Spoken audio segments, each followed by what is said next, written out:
सोहळ्याबद्दल साखरपुड्याची चर्चा जशी महिनाभर चालली तशी ही चर्चा एक वर्षभर आरामशीर चालेल। आणि बऱ्याच लोकांची अशी शंका आहे की इंदुरीकर महाराजांनी मुलीचं लग्न का एवढं मोठं का केलं।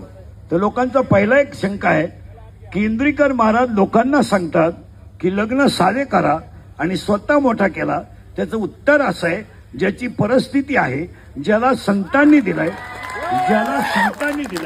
आणि ज्याच्यावर ज्ञानोबरायाची कृपा आहे त्याने जरूर करावं। पहिली शंका आहे। दुसरी एक ओरड आहे की एवढे आज जरा जेवण झालं त्यात 2-3 कमेंट पडल्या जेवणाच्या की इंदुरीकर महाराज एवढं जेवण घालतात, मग त्यांनी मठ्ठ्यावर मी बोलतो, मग त्यांनी मठ्ठा केला का। तर पहिला प्रश्न तो मठ्ठा मी माझ्या सगळ्या कार्यक्रमातून वजा केला, म्हणजे त्याच्याबद्दल बोलायचं तुम्हाला राईट नाही।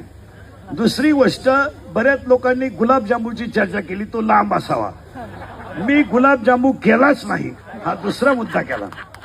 तिसरा मुद्दा असा होता लोकांचा की बऱ्याच आज दिवसभर ओरड होत्या की तिसरी गोष्ट अशी होती महाराष्ट्रीयन जेवण असावं।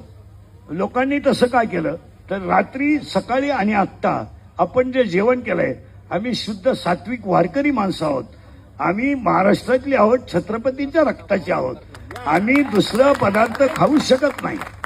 हे पहिली गोष्ट आहे। मग बऱ्याच लोकांची उद्या एक शंका राहील